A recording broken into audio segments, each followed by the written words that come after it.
What's up, YouTube fam? Welcome back. In today's video we're talking about new makeup releases and if I will buy them. I see these everywhere online and I thought maybe you guys like them. If you do like the video, please give it a thumbs up and please comment something. If there's anything you're interested in, if you want to hear me cover another release in another one of these videos, let me know. Also, I did this makeup for real. I'll insert it here. I do a lot of fun kind of poppin' makeup on Instagram, so if you want to go follow me, the links are down below. And don't forget to subscribe because you're here. Why not? Let's get into the video. First up, we have to talk about the Fenty powder foundations because, as Fenty always does, because they're brilliant, they have an amazing shade range. So there's 50 shades of this foundation. Now listen, a little bit further down in the video, we're going to talk about some brands that are not doing too well. Some brands that are releasing like one shade of a palette, like a base palette. So I'm just saying 50 shades. Anyways, I don't think I've ever tried anything from Fenty. Yes, I have. I've tried their fly liner, their eyeliner, fly liner, and I didn't like it. I actually liked the applicator. I liked how black it was, but I didn't like the formula because it was one of those, you know, when you draw a liner and then you go in for like another layer to extend it and it kind of picks it up but it becomes it was just, to me it was a mess. Maybe I got like a bad product or bad batch, but it didn't work out. Anyways, I saw this and I was like, no. But then I saw Jamie Page review it and she has dry skin, I believe, and she applied it and I was like, oh. She took the little sponge in the package and she literally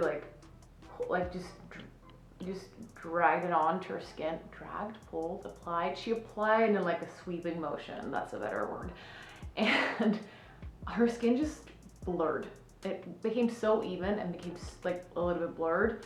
And it looked so good. And I was like, wait, I know that we're kind of going into a little bit more of like a satin skin trend, like glow, like heavy glow is, unfortunately, like it's not going out the window, but it's like, you know, the satin skin is kind of starting to take the center stage again, and it makes me want to try it. I also saw Jackie Aina try it on and it looked so good on her too. And I was like, well, if I only had an income.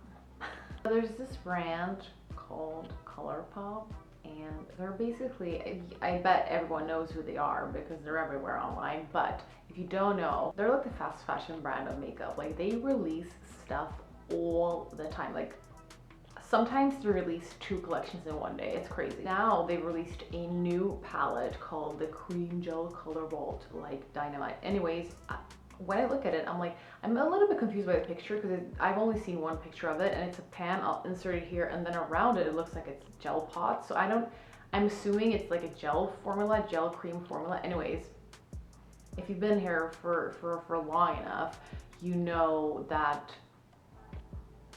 gel formulas make my panties wet. Did I just say that on YouTube? I just love cream and gel formula. Highlighters, blushes, bronzers, anything cream, and like eyeshadows, why not? And they're like pastels, they're like really pretty colors. And I just feel like it's a vibe I can thrive in. I don't know if I'll be purchasing it. I feel like I want to. I feel like I should. I feel like poppin' colors are coming. We're approaching springtime.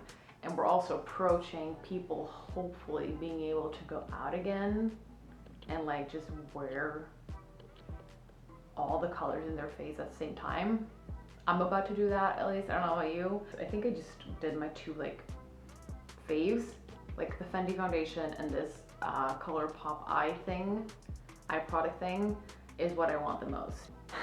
Then there's the Colourpop candy collection, cotton candy collection, which I will not be purchasing, but I wanted to include it just to prove my point of Colourpop releasing several collections in one day. They're releasing that cotton candy collection in the same day as they're releasing that like Dynamite cream eye thing.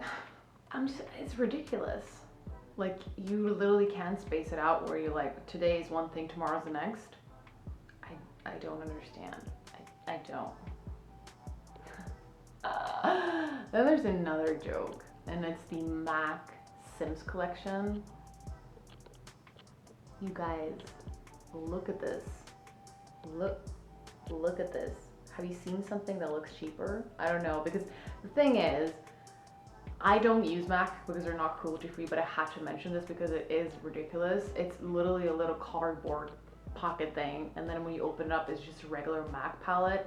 And so when this released, people were like, what is going on? What MAC did is they took a palette called the Solar Glow x9, and obviously they didn't still out of it, and they just put that Sims thing on top, and then they started selling it. And here's the thing, like, in a way I'm like, well, if they have a bunch of products sitting and they need to do a little like quick fix to sell it, I'm like, maybe that's better than wasting it. But in another way, I'm a huge Sims fan. Like, I spent a lot of time in my childhood investing in this game, building families with each one of my crushes, building my dream houses. I rosebudded the shit of that game. If you haven't played Sims, I cheated a lot with money, and I built my dream houses. And I mean, a lot of people can relate. And looking at this little palette, I'm like, that ain't The Sims. So no, if I wasn't clear enough, I will not be purchasing that collection. Why is there a fly in my face right now? Get out. Then Anastasia Beverly Hills released. Really, now is when you go into the bathroom and start like throwing shit around. Thank you for closing the door. I think you read my mind, or you actually heard me. Anyways, then there's the Anastasia Iced Out collection, which is 4 items. It's 2 glosses, it's 1 highlighter, and 1 brow thing.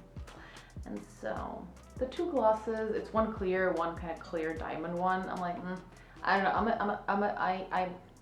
What? I have started using glosses, but most of the times they're like high pigmented, like more nude glosses, like the one that I'm using today. I don't like shimmery ones. I just don't think that they suit me, and a clear one is just like, what am I going to do with that? The highlighter, I don't know. I've swatched Anastasia highlighters. They're not my cup of tea. They're very like glittery, and I like, as we talked about before, a sweaty glow. But that eyebrow product, it's called the Brow Freeze, and when I look at, like, I'll insert like a little video here. When I look at it, I'm like, that does look like it's what, because you see my brows now clearly, and I really like that kind of bushy, they stick right up kind of effect. But I haven't tried a makeup product till this day that can actually do what a soap can do for me. If you haven't seen my soap brow video, I'll add it in here. So this one actually looks like it does, but it could also be like fraud, because I know Patrick Ta came out with like a eyebrow wax thing, and my friend Kathy tried it, and apparently it was just like Vaseline on your eyebrows. It like, yes, it sticks up when you apply it, but it takes like 3 seconds, and then your brows are like laying down, and like it's a fucking ski slope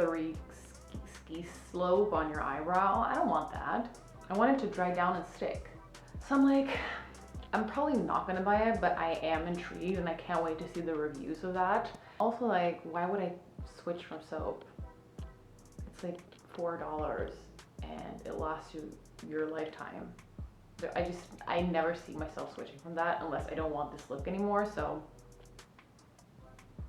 then there's the Rare Beauty Stay Vulnerable.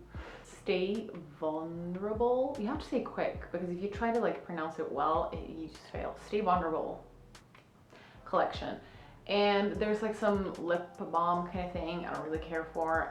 Then there's these liquid eyeshadows that actually I'm like, they actually look kind of good, because I've tried the Glossier ones and I don't know, I like them, but they were a little bit drying. These ones, they don't look drying at all. They look quite nice, but I still don't know if I would purchase them. I'd much rather do like cream eyeshadows than liquid eyeshadows, because I'm just assuming that a liquid dries down quickly for some reason, and that it's just harder to work with than a cream. So, but it may last longer though. So like in real life, I might want to look I haven't decided on that one yet, I'm sorry. But then there's the melting blush, and these look so like cushiony and soft, and I actually just want to take one of those and like just put it under my head and use it as a pillow, because they look like so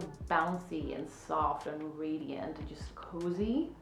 Like, look at the picture, like, you get what I'm saying, right? They look incredible. She has liquid blushes that were like and by she I mean Selena Gomez, because it's her makeup line. But when the original kind of collection that they released at first, they had liquid blushes, I think, and apparently they were very pigmented, which is, I guess, a good thing, because that means that it will show up on darker skin tones too, which is amazing. But I know that a couple of people who were on the lighter spectrum like felt like they needed to use the tiniest amount because it just became like overpowering really quickly. So I think that these are like easier to work with, and I think I'm gonna go for at least one. Let me know if you want to see a review of those. This next one, I'm really only talking about because like we need to talk about these damn brands that keep on doing this stupid shit. Hourglass. Guys, you're so easy, yet you make it so difficult for yourselves. So before I go into the product that they released, I just want to tell you the backstory. In the spring of 2020, they released a face palette. It was called like the Illume Sheer Trio or something. It has a bronzer, a blush, and a highlighter, and they took forever to re-release this product because it was already there, but then they re-released it in a vegan formula. Can I just say that this face palette came in one shade. One. That suits like light to medium, I guess maximum medium skin tones.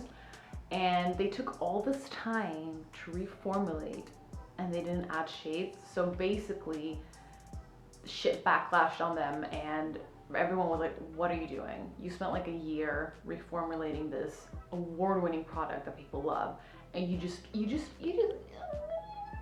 even make a little tiny effort to just, here, we'll add a light one, we'll add a dark one, we'll add a deep one. No.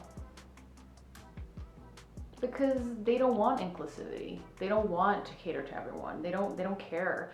And one of the worst things that I think, at least, is that there was so many comments under that post where people were like trying to critique them in a good way, and they responded to nothing. They completely just went silent. And I mean, maybe they responded to the comments, I don't know, but they never said anything like publicly on their story or nothing. And then comes the year 2021, and you think shit's gonna get better. They release a palette, an ambient palette. They are kind of famous for like their ambient palettes, which is like kind of like that palette we talked about, the first one, but that's a cream. Now this one that they have is a powder, so they have like a bronzer, I believe a blush, and like a powder or something, I don't know. And they upload this picture. And they're like, Ambient Volume 2. The thing is though,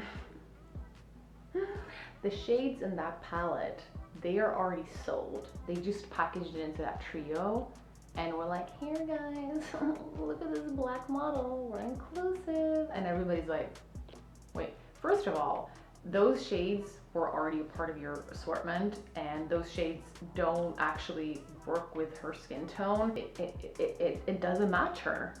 Like, it doesn't match them, it doesn't match her. Having diversity and being inclusive is not the same thing. Most of the times it's even worse, like displaying diversity, displaying darker and deep skin models, and not actually having the products to cater to them. That's just performative. That's not true. That's just lies. So it would have been better that they didn't even try to do that at all. I'm like, who do you think you're kidding? Like, do you think people are that stupid? Obviously they do. Anyways, have to shed some light on that because it's just complete and utter bullshit. On to something more fun. A new beauty brand. This brand called Merit Beauty, and I checked it out. Haven't heard of it. It's very new, I think. And I went into their website, I checked their products, I checked their range, and it looked quite good. So they have this Perfecting Complexion stick. It comes in 20 shades, which to me look quite promising. It looks kind of evenly distributed in the spectra of skin tones. And I was like, you can use it both as a concealer and a foundation, which I like that. I like that kind of product because it means it's kind of creamy and thick because it needs to be, it's a concealer, but you can also use it all over your face, like just dabbing it into the areas you want, which I love that. I love the thought of that, especially when my skin has been doing good. I feel like that could work now for me. So that got me really excited. But they also have highlighter, cream stick highlighter that comes in 2 shades, and I was like, I like those. They're both warmer undertones, which look the best on me, and I was like, that looks really nice too. But the one that got my attention the most was a cream blush. It's called like the Flush Bomb Cheek or something. It comes in 5 shades, and you can see that like a couple of them run deeper so that they will show up on darker skin tones. It just looks so nice, and I love the packaging. It does remind me a little bit of Rare Beauty though, but who cares, you know? It looks good, it looks fine, and I'm excited to try them. Will I buy them? I'm thinking I want the blush maybe. I might want the skin perfecting thing too, but I'm probably gonna rather go with the Rare Beauty blushes because I've just been checking them out, like just that brand, for a longer time. Last one is the Bite Beauty Mascara. Bite is a brand I've been wanting to try for forever.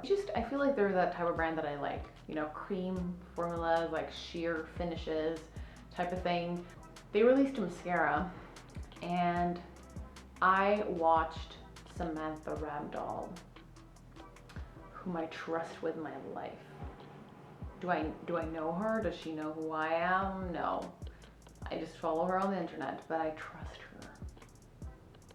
Like I trust no other human being, at least with makeup. Anyways, she was reviewing their mascara, and she was just saying that apparently she likes both how it makes her eyelashes look, but also the longevity of the product. Like it stays like that all day, it doesn't smudge. And I'm like, that's difficult to find, man. Especially if it's not a waterproof formula. Like you guys know my favorite from CoverGirl, the Total Tease waterproof mascara. But if I just can't be bothered with removing waterproof mascara, I'm thinking that one might be a thing. But then again, I have like 3,000 mascaras at home, so I probably won't purchase it, but it's on my radar. I just wanted y'all to know. That was all the news. I hope you liked this type of video. Let me know if you did, and I'll see you in the next one.